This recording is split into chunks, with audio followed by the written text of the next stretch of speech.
Welcome to the mechanical world. Today we will do some previous year questions of thermodynamics. First question is zeroth law of thermodynamics state that options are two thermodynamic systems are always in thermal equilibrium with each other. क्या कह रहा है कि दो thermodynamic system होंगे वो हमेशा thermal equilibrium में रहेंगे, ऐसा हमारा जीरोथ लॉ कहता है, लेकिन ये स्टेटमेंट गलत है.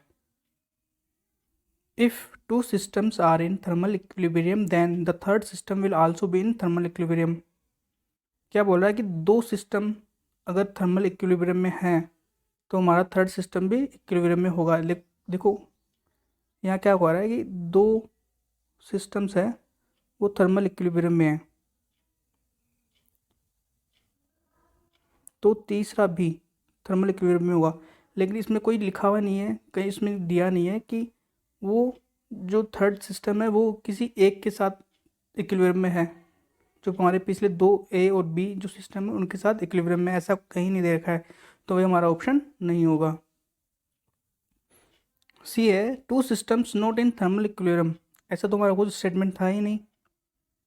डी है when two systems are in thermal equilibrium with the third system they are in thermal. Zeroth law में यही तो बताया गया है कि दो सिस्टम ए और बी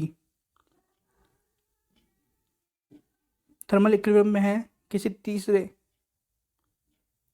सिस्टम के साथ में, तो सी जो सी होगा वो एक के साथ में भी थर्मल इक्विलिब्रियम में होगा. तो हमारा आंसर क्या हो जाएगा? डी हमारा आंसर हो जाएगा. Next question is two blocks which are at different states are brought into contact with each other and allowed to reach a final state of thermal equilibrium.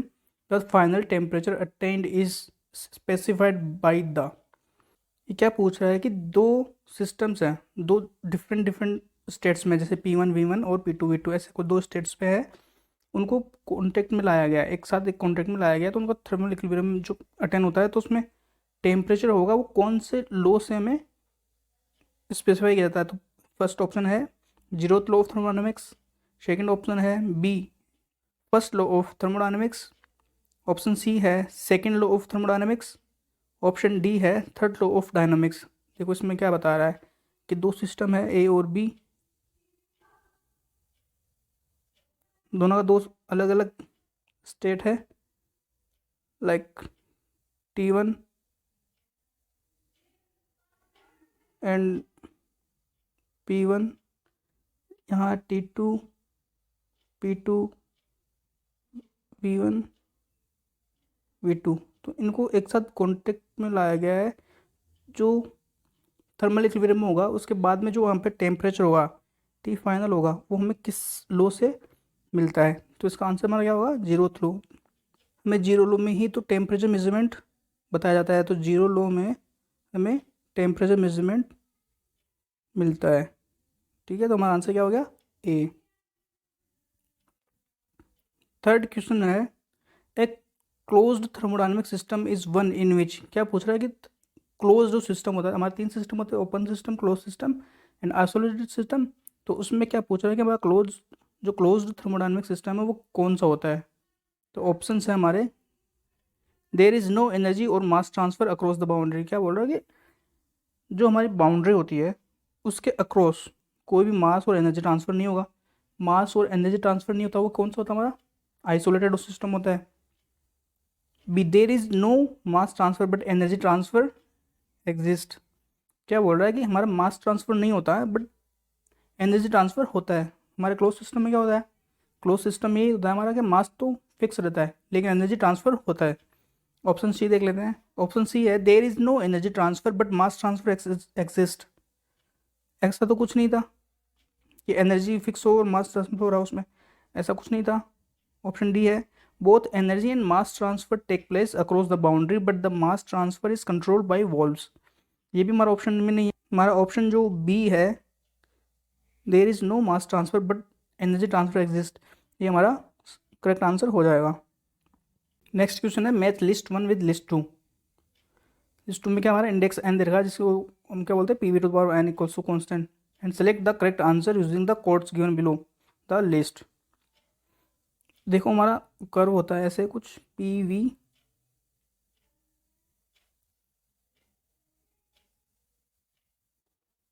हमारा कर्व ऐसे आता है,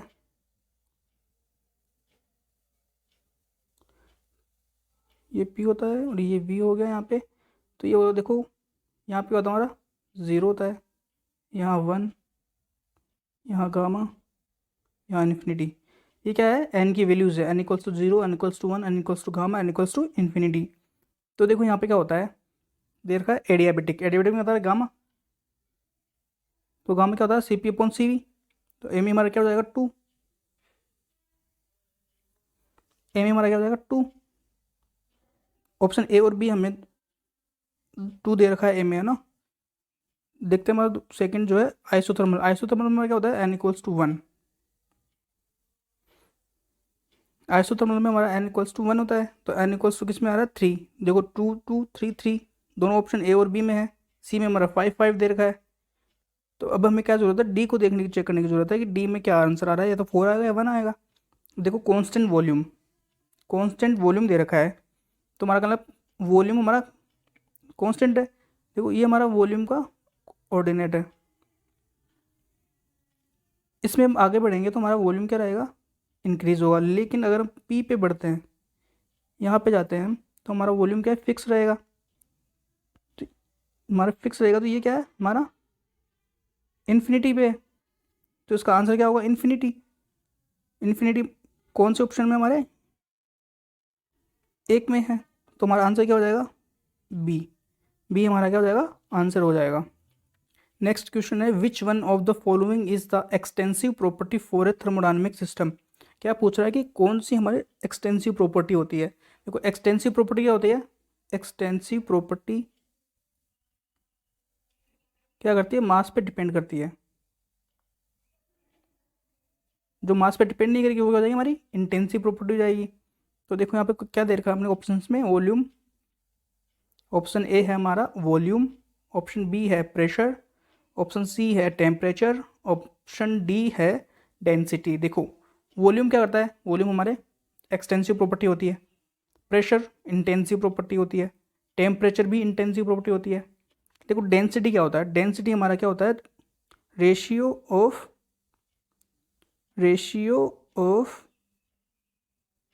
to extensive property, extensive property.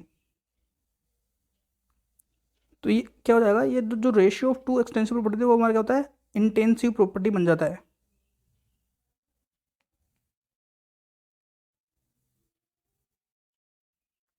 So density हमारा क्या होगा, density हमारा intensive property होगा। इसमें कन्फ्यूजन क्या होता है, देखो डेंसिटी जैसे rho equals to M upon V होता है, तो इसमें मास आता है, तो इसमें कन्फ्यूजन ये नहीं होना चाहिए कि हमारा डेंसिटी एक्सटेंसिव प्रॉपर्टी होगा। लेकिन डेंसिटी में क्या होता है, ये ratio of two extensive properties होता है, इसलिए ये हमारा इंटेंसिव प्रॉपर्टी बन जाता है। इसलिए हमारा आंसर डी नहीं होगा, हमारा आंसर ए होगा, which is volume. Next question हमारा, इन ए न्यू टेम्परेचर स्केल से degree rho, the boiling and freezing points of water at 1 atmosphere are 100 degree rho and 300 degree rho respectively. Correlate this scale with the centigrade scale. The reading of 0 degree rho on the centigrade scale is, क्या पूछ रहा है कि कोई temperature scale है degree रो में जिसको measurement करते हैं, उसका जो बॉइलिंग पॉइंट है वो 100 डिग्री रो है और जो फ्रीजिंग पॉइंट है वो 300 डिग्री रो है। तो इसको हमें सेंटीग्रेड स्केल से कोरिलेट करना है और हमारा जो 0 डिग्री रो है उसकी वैल्यू हमें निकाल। देखो इसको सोल्व करने के लिए हम क्या करेंगे, दो हमारा टेम्परेचर स्केल बनाएंगे, टेम्परेचर स्केल हो गया, इसका हम जो लेवल्स देंगे 0 डिग्री सेंटीग्रेड और 100 डिग्री सेंटीग्रेड। ये क्या होता है, हमारा बॉइलिंग पॉइंट, और ये फ्रीजिंग पॉइंट, ये हमारा डिग्री सेंटीग्रेड स्केल हो गया। और इसमें हमें देखो क्या दे रखा है, बॉइलिंग पॉइंट दे रखा है हमें 100 डिग्री रो, तो ये हो जाएगा बॉइलिंग 100 डिग्री रो, और फ्रीजिंग पॉइंट क्या दे रखा है हमारा 300 डिग्री रो, ये दे रखा है हमारा। देखो इससे क्या पता लग रहा है हमको, जैसे जैसे डिग्री सेंटीग्रेड पर टेम्परेचर बढ़ रहा है रो का वैल्यू क्या होता है, कम हो रहा है, ठीक है। तो हमारा वैल्यू क्या होगा, 100 डिग्री सेंटीग्रेड से ज़्यादा ही होगा। जैसे जैसे हम जीरो की तरफ जाएंगे रो पे, तो डिग्री सेंटीग्रेड की वैल्यू क्या होगी, इंक्रीज होगी। यहाँ से 300, यहाँ 100, फिर क्या होगा 300, फिर 100, फिर क्या होगा 0। तो इसकी वैल्यू क्या होगी, देखो यहाँ पे क्या दे रखा है, A equals to 0 degree centigrade, B equals to 50 degree centigrade and C equals to 100 degree centigrade. 100 degree centigrade तो क्या हो गया, 100 डिग्री सेंटीग्रेड तो हमारा इस पर बॉइलिंग पॉइंट हो गया, ये नहीं होगा। अब इससे नीचे जाएंगे तो ये कम ही होंगे, तो ये होगा नहीं। तो हमारा आंसर क्या होना चाहिए इसका, डी होना चाहिए। लेकिन अब देखो इसको हम सोल्व कर लेते हैं। इसको सोल्व करने के लिए हम क्या करते हैं, जो एक लाइन और बनाते हैं जो हमारी क्या होगी 0 डिग्री सेंटीग्रेड, सॉरी 0 डिग्री रो, 0 डिग्री रो पूछा है ना हमने को, तो 0 डिग्री रो। अब देखो क्या करेंगे अपन, इसको सोल्व करने के लिए क्या करते हैं, 0 माइनस 100 यहाँ से यहाँ तक का, फिर यहाँ से यहाँ तक का 300 माइनस 100 इक्वल्स टू, ये मैं डिग्री सेंटीग्रेड मेरे को निकालना है, तो डिग्री सेंटीग्रेड इसको लेते हैं हम सी माइनस 100 अपॉन क्या होगा 0 माइनस 100, तो क्या हो जाएगा ये -100 upon -100 upon 200 equals to C -100 upon 100। ये देखो क्या हो गया, माइनस माइनस प्लस हो गया, 100 अपॉन 200 क्या हो गया, 1/2 हो गया। सी -100 अपॉन 100, 100 इधर जाएगा तो 1/2 से मल्टीप्लाई हो क्या हो जाएगा 50, और इधर -100 उधर जाएगा तो प्लस क्या हो जाएगा 100। तो सी इक्वल्स टू क्या हो जाएगा, सी इक्वल्स टू हो जाएगा +150 डिग्री सेंटीग्रेड। तो हमारा आंसर क्या हो जाएगा, डी। हमने लॉजिकली भी देखा और हमने सोल्व करके भी देख लिया, तो हमारा आंसर क्या आ गया, डी आ गया, 150 degree centigrade. Pressure reaches the value of absolute zero. क्या पूछ रहा है कि कोई भी मैटर होता है उसका प्रेशर होता है वो एब्सोल्युटली जीरो कब हो जाता है। तो हमारे ऑप्शंस देखते हैं हम, at the temperature of -273 kelvin. फिर नेक्स्ट ऑप्शन है अंडर वैक्यूम कंडीशन, मतलब वहाँ पे जो कुछ वैक्यूम हो तब हमारा प्रेशर जीरो हो जाएगा। फिर एट द अर्थ सेंटर, मतलब जो हमारी पृथ्वी है, अर्थ है, उसके सेंटर पे प्रेशर जीरो हो जाएगा। नेक्स्ट है when molecular momentum of system becomes zero. देखो क्या बोल रहा है, when molecular momentum of system becomes zero है। हमने पढ़ा था कि थर्मोडायनेमिक्स में हमारे दो सिस्टम होते हैं, मैक्रोस्कोपिक और माइक्रोस्कोपिक। माइक्रोस्कोपिक में क्या करते हैं, मोलिकुलर वर्ड देते हैं, मोलिकुलर।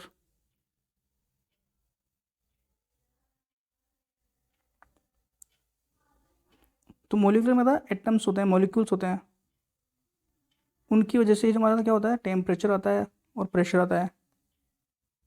तो वही जीरो हो जाएगा तो हमारा क्या प्रेशर क्या हो जाएगा, जीरो हो जाएगा। तो आंसर हमारा क्या आएगा, डी। डी हमारा आंसर हो जाएगा। नेक्स्ट क्वेश्चन है the value of compressibility factor for an ideal gas में बी। देखो कंप्रेसिबिलिटी फैक्टर क्या होता है, कंप्रेसिबिलिटी फैक्टर पूछा गया, इसमें क्या होता है, देखो P V equals to Z R T, ये इक्वेशन होती है।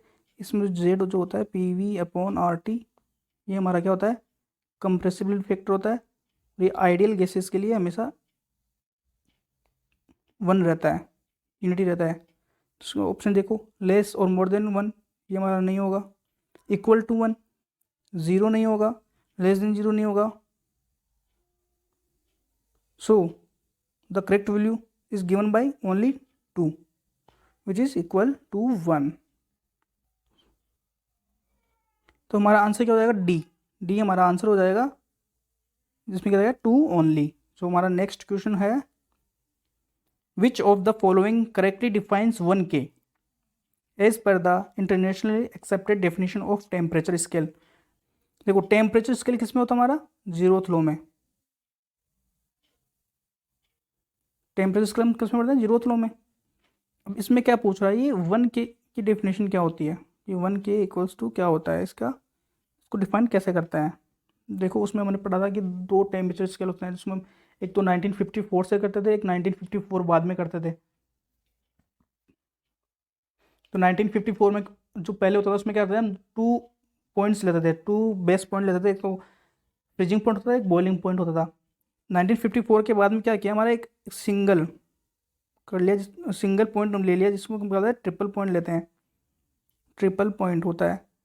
तो देखो इसमें हमारे ऑप्शंस क्या है, 1/100 of the difference between normal boiling point and normal freezing point, ये किस में था, हमारे 1954 से पहले था।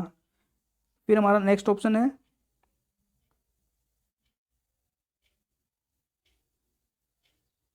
1/273.15 of the normal freezing point.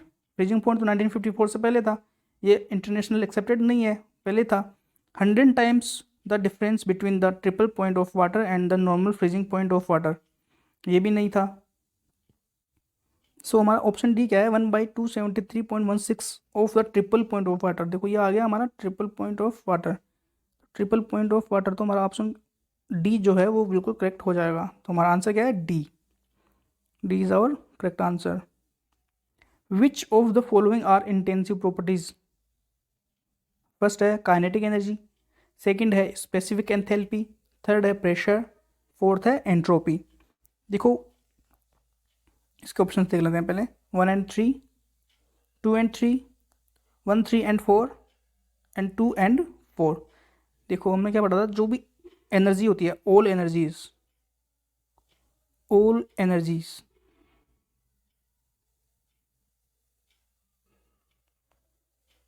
Are extensive properties,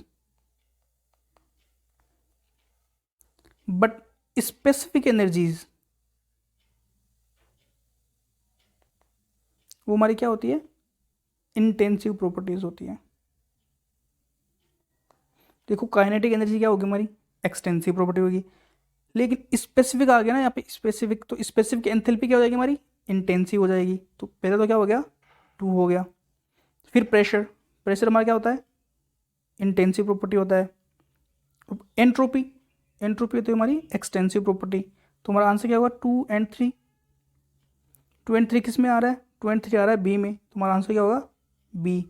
so B is our correct answer. Next question is which one of the following thermodynamic process is approximates the steaming of food in a pressure cooker. क्या पूछ रहा है कि pressure cooker में जो हमारा steaming process होता है वो कौन सा प्रोसेस होता है, लाइक कांस्टेंट प्रेशर होता है, कांस्टेंट वॉल्यूम होता है, आइसोलेटेड होता है, कौन सा होता है। तो ऑप्शन है आइसेंथैल्पिक, मीन्स की एंथैल्पी उसकी कांस्टेंट रहती है, isobaric constant pressure, isochoric constant volume, और आइसोथर्मल कांस्टेंट टेम्परेचर। देखो कांस्टेंट टेम्परेचर तो होगा नहीं, कांस्टेंट टेम्परेचर रहेगा तो वो पकेगा कैसे, तो हमारा आइसोथर्मल तो होगा नहीं। फिर आइसोबार, आइसोबार में देखो प्रेशर तो प्रेशर कुकर है, नाम ही प्रेशर कुकर है, मतलब प्रेशर तो इंक्रीज होगा, तो आइसोबार भी नहीं हो सकता। फिर देखो आइसेंथैल्पिक और आइसोकोरिक है, इनमें कन्फ्यूजन होगा हमारे, आइसेंथैल्पिक होगा या आइसोकोरिक होगा। देखो कुकर क्या होता है, कुकर को हम क्लोज कर देते हैं तो वो क्या होता है, उसका वॉल्यूम फिक्स हो जाता है, वॉल्यूम में कोई इंक्रीमेंट नहीं होता है, वॉल्यूम में उसको अप्रोक्सीमेट इसका कांस्टेंट लेके चलते हैं, को हमारा उसका कुकर का जो वॉल्यूम होता है वो फिक्स रहता है। तो क्या हो जाएगा इसका answer, isochoric, C is correct answer. Next question is match list 1 type of thermometer with list 2 thermometric property. Select the correct answer using the codes given below the list. List 1 is mercury in glass, B is thermocouple, C is thermistor, D is constant volume gas, and list 2 is pressure. Second one is electrical resistance, third one is volume, fourth one is induced electric voltage. हमें क्या दे रखा है, thermometer दे रखा है list 1 में, और list 2 में दे रखा है उसकी थर्मोमेट्रिक प्रॉपर्टी, और हमें इसको मैच करना है। तो देखो मर्क्यूरी इन ग्लास हमारा क्या होता है, मर्क्यूरी इन ग्लास हमारा क्या होता है, वॉल्यूम होता है मर्क्यूरी इन ग्लास। तो मर्क्यूरी का तो क्या हो जाएगा, वॉल्यूम हो जाएगा। फिर है बी। बी में हमारा क्या होता है, देखो थर्मोकपल। कपल क्या होता है, कपल के बीच में स्पार्क होना चाहिए, और स्पार्क किससे आता है, वोल्टेज से। तो इसमें क्या होगा, वोल्टेज क्या होगा, इंड्यूस्ड इलेक्ट्रिक वोल्टेज, वो क्या हमारा फोर्थ पे है। तो ये ए में हो गया, ये बी में क्या हो जाएगा हमारा, थर्मोकपल का क्या हो जाएगा, वोल्टेज। वॉल्यूम किस में था, 3 में, वोल्टेज 4 में। फिर देखो थर्मिस्टर। थर्मिस्टर क्या होगा हमारा, रजिस्टेंस। थर्मिस्टर में क्या हो जाएगा, रजिस्टेंस। रजिस्टेंस किस में है, 2 में। 3 4 2, लास्ट में क्या बचा, डी। डी में क्या बच गया, 1। 3 4 2 1, 3 4 2 1 हमारा आ रहा है डी में। तो हमारा आंसर क्या हो गया, D. Next question is consider the 4 process A B C and D shown in the graph.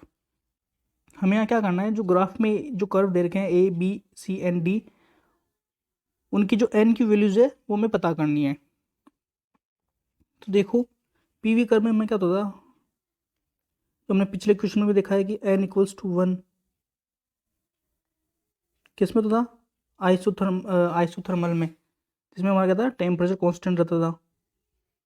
फिर एन इक्वल्स टू 0, यहाँ होता था कहाँ पे, 0 1, यहाँ पे गामा, और यहाँ पे इन्फिनिटी था। सेम ऐसे था जो हमारे पिछले क्वेश्चन में हमने देखा था। तो देखो ए में क्या हो जाएगा, 0। ए में हमारा क्या हो जाएगा, 0। बी में 1, सी में गामा, और डी में इन्फिनिटी। तो ये क्या हो जाएगा, 1 2 3 एंड 4। 1 2 3 4 किस में आ रहा है, हमारा बी में आ रहा है। तो बी क्या हमारा करेक्ट आंसर हो जाएगा। देखो जैसे सेम पीवी में होता है वैसे ही हमारा टीएस पे भी होता है।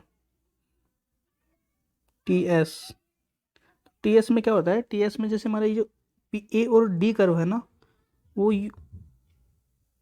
यू उनका कर्व ऐसे हो जाता है, और जो बी और सी है वो हमारे ऐसे सीधे कर्व हो जाते हैं, वर्टिकल और हॉरिजॉन्टल में आ जाते हैं। तो ये 0, ये 1, ये गामा, और ये इन्फिनिटी। इसका सेम क्वेश्चन हम आगे देखेंगे अभी। Next question is an ideal gas at 27 degree centigrade is heated constant pressure till its volume becomes 3 times. क्या बोल रहा है कि कोई भी गैस है, आइडियल गैस है, जिसको हम कांस्टेंट प्रेशर पे हीट करते हैं जब तक उसका वॉल्यूम 3 टाइम्स ना हो जाए। So what would be then the temperature of gas. तो उसका टेम्परेचर क्या हो जाएगा जब उसका वॉल्यूम 3 टाइम्स हो जाएगा। देखो इसमें क्या दे रखा है हमको, प्रेशर कांस्टेंट दे रखा है। देखो हमारा इक्वेशन क्या थी, P V equals to n R T. N और आर पहले से हमारा कांस्टेंट है, पी कांस्टेंट है, तो ये क्या हो जाएगा, V upon T equals to constant. तो क्या हो जाएगा, V one upon T one equals to V two upon T two. तो वी वन क्या होगा हमारा, वी। टी वन क्या देगा, 27 डिग्री सेंटीग्रेड। देखो 27 डिग्री सेंटीग्रेड उसको हम केल्विन में कन्वर्ट करेंगे, तो 27 प्लस 273 क्या हो जाएगा हमारा, 300। तो क्या हो जाएगा, 300 केल्विन इक्वल्स टू, देखो वी टू क्या है, 3 टाइम्स ऑफ वी वन, तो 3 times of V upon T two हमें निकालना है। तो क्या होगा, देखो वी सी वी कैंसिल हो गया, टी टू ऊपर चला गया, T two equals to 3 into 300 equals to 900 kelvin. देखो ये केल्विन में दे रखा है, तो मैं डिग्री सेंटीग्रेड में लेने के लिए क्या करना पड़ेगा, -273 कर देंगे। तो हमारा आंसर क्या रहेगा, 627। वो कौन सा है, ऑप्शन बी में है हमारा 627, वो हमारा करेक्ट आंसर हो जाएगा। Next question is ice capped in A well insulated thermoflask is an example of which system? Options are closed system, isolated system, open system and non-flow adiabatic system। देखो हमें क्या बोल रहा है कि थर्मोफ्लास्क के अंदर आइस रखी हुई है, तो उसको वो जो हमारा आइस रखा है थर्मोफ्लास्क में, वो सिस्टम क्या हो जाएगा। देखो हमारे system open system, close system और आइसोलेटेड 3 सिस्टम होते हैं। तो ओपन सिस्टम में क्या होता है, मास और एनर्जी दोनों हमारा इंट्रैक्शन हो सकते हैं। लेकिन क्लोज सिस्टम में क्या होता था, हमारा मास तो फिक्स रहता था, लेकिन जो एनर्जी होती थी वो इंटरेक्ट कर सकती थी। आइसोलेटेड सिस्टम में हमारा क्या होता है, आइसोलेटेड सिस्टम में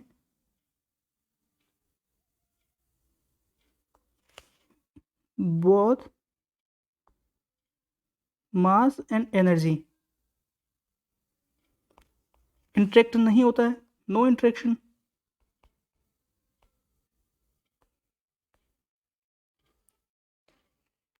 तो जहाँ पे इंसुलेटेड, ये हमारा थर्मोप्लास्ट क्या होगा, इसमें मास और एनर्जी का इंटरेक्शन नहीं होगा, तो ये हमारा क्या हो जाएगा, आइसोलेटेड सिस्टम, जो हमारा ऑप्शन बी में है। सो हमारा आंसर क्या होगा, B. Next question is measurement of temperature is based on which law of thermodynamics. क्या पूछ रहा है कि जो हम टेम्परेचर मेजरमेंट करते हैं वो हमारा कौन से लॉ में हमें मिलता है।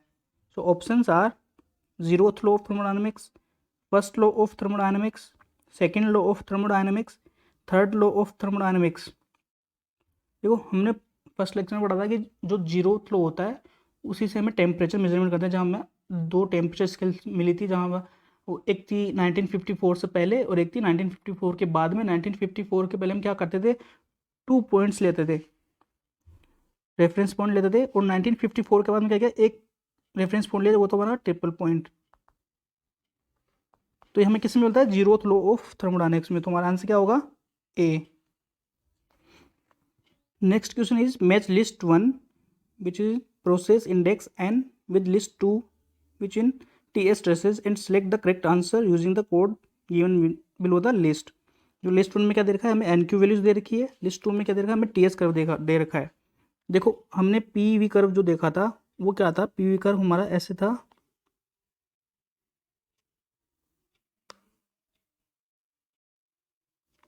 यहाँ था 0 1 गामा और इन्फिनिटी, यदि हमारे NQ वैल्यूज ये क्या पे था, PV कर्व पे था। अब देखो इसको TS में कन्वर्ट करते तो कैसे होता है हमारा, ब्लैक लाइन से कर रहा हूँ मैं इसको TS में, यह TS, ये T, ये S।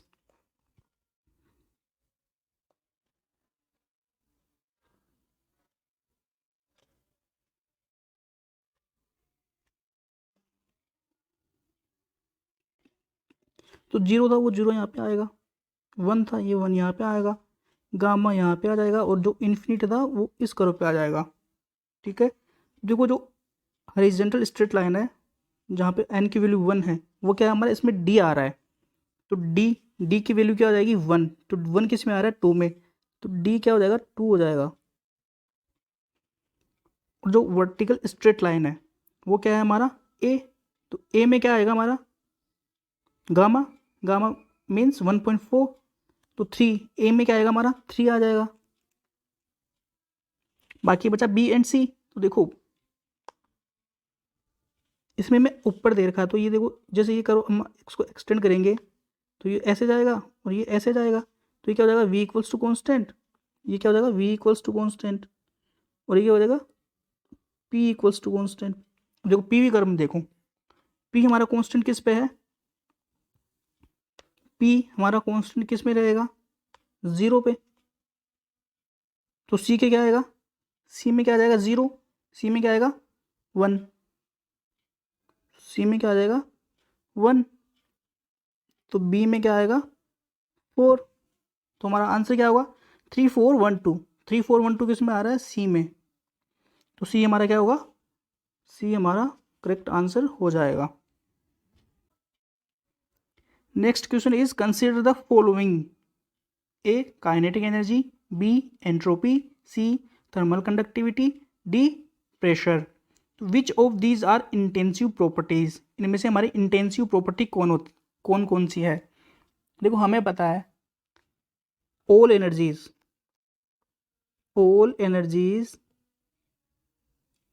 are extensive but specific energies are intensive properties। तो हमारा काइनेटिक एनर्जी क्या होगा, ये एक्सटेंसिव प्रॉपर्टी होगा। एंट्रोपी क्या होती है हमारी, एक्सटेंसिव प्रॉपर्टी होती है।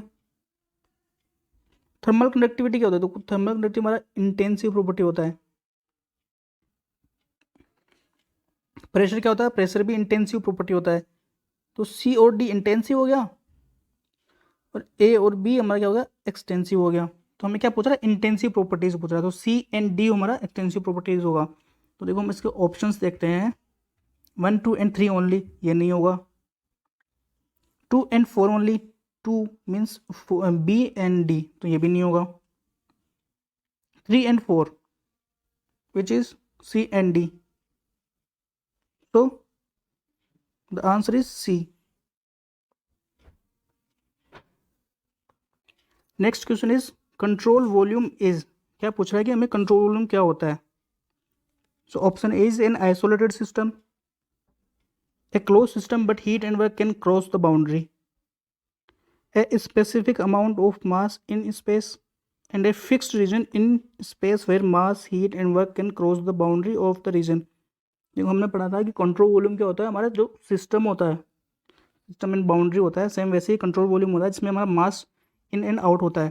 तो हमारा क्या होता है, option D, a fixed region in space where mass heat and work can cross the boundaries. So option D is our correct answer. Next is a closed thermodynamic system manifest when, क्या पूछ रहा है कि thermodynamic system होता है वो close system कब होगा। सिमिलर क्वेश्चन हमने पीछे पढ़ा है। So options are, matter is not allowed to cross the boundary, matter क्या होता है, हमारा जो बाउंड्री होता है उसको क्रॉस नहीं करता, बट एनर्जी ट्रांसफर अकर्स, तो एनर्जी ट्रांसफर कर सकती है, ये क्या होता है, हमारा क्लोज सिस्टम होता है। ऑप्शन बी क्या है, there is transfer of both mass and energy across the system, ये क्या होता है, हमारा ओपन सिस्टम होता है। C, there is only transfer of mass but no heat and work energy are transferred, ये क्या बोल रहा है कि मास ट्रांसफर तो नहीं होगा लेकिन एनर्जी और वर्क ट्रांसफर वो भी नहीं होगा। ये क्या था, ये हमारा आइसोलेटेड सिस्टम था, सॉरी ये हमारा कुछ सिस्टम नहीं था। D, there is absolutely no interaction, ये नो इंटरेक्शन किसमें होता है, हमारा आइसोलेटेड सिस्टम में। So option A is correct answer.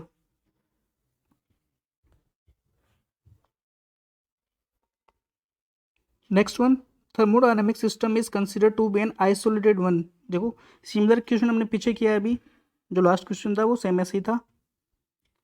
A mass transfer entropy change are zero, mass transfer and entropy change are zero.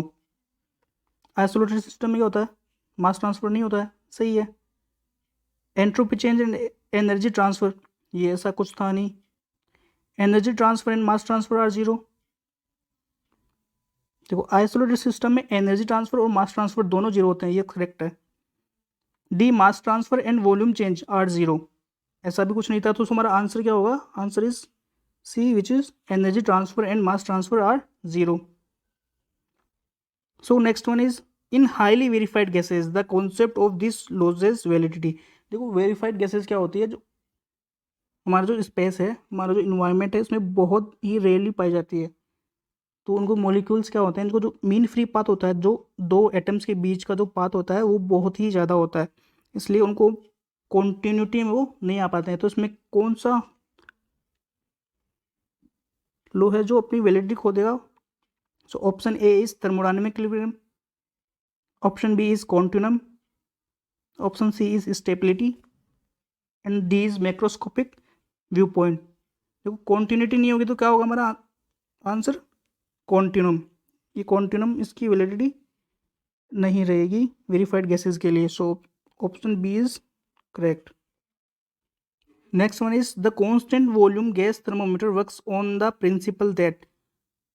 हमने पीछे क्वेश्चन किया था जिसमें पूरी टेबल दे रखी थी, उसमें देखा था हमने कांस्टेंट वॉल्यूम, जहाँ वॉल्यूम होता है तो उसकी थर्मोमीट्रिक प्रॉपर्टी क्या होता है, प्रेशर होता है। तो options are, at low pressure the temperature of the gas is independent of its pressure at constant volume,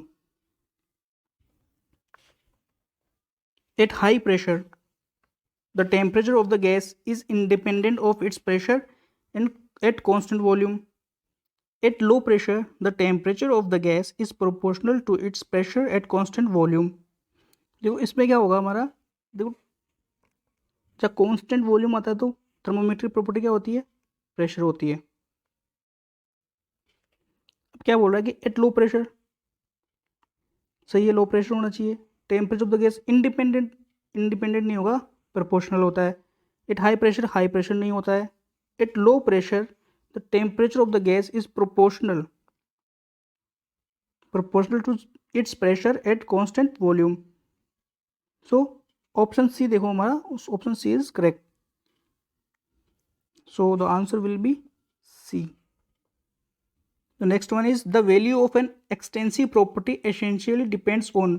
extensive property क्या होता है? एक्सटेंसिव प्रॉपर्टी हमारा मास पे डिपेंड करता है और intensive property independent of mass होता है. So options are a mass of the system,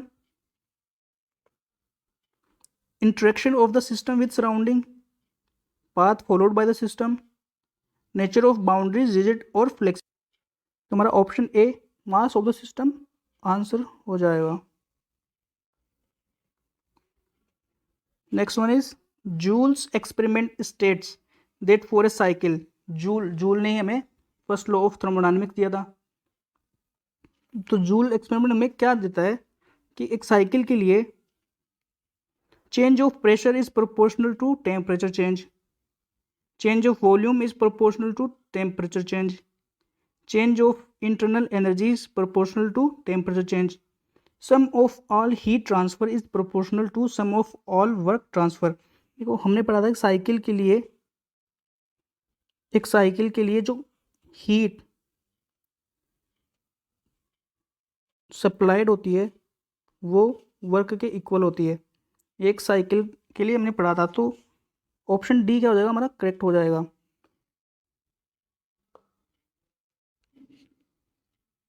thank you for watching and please subscribe my channel for PDFs.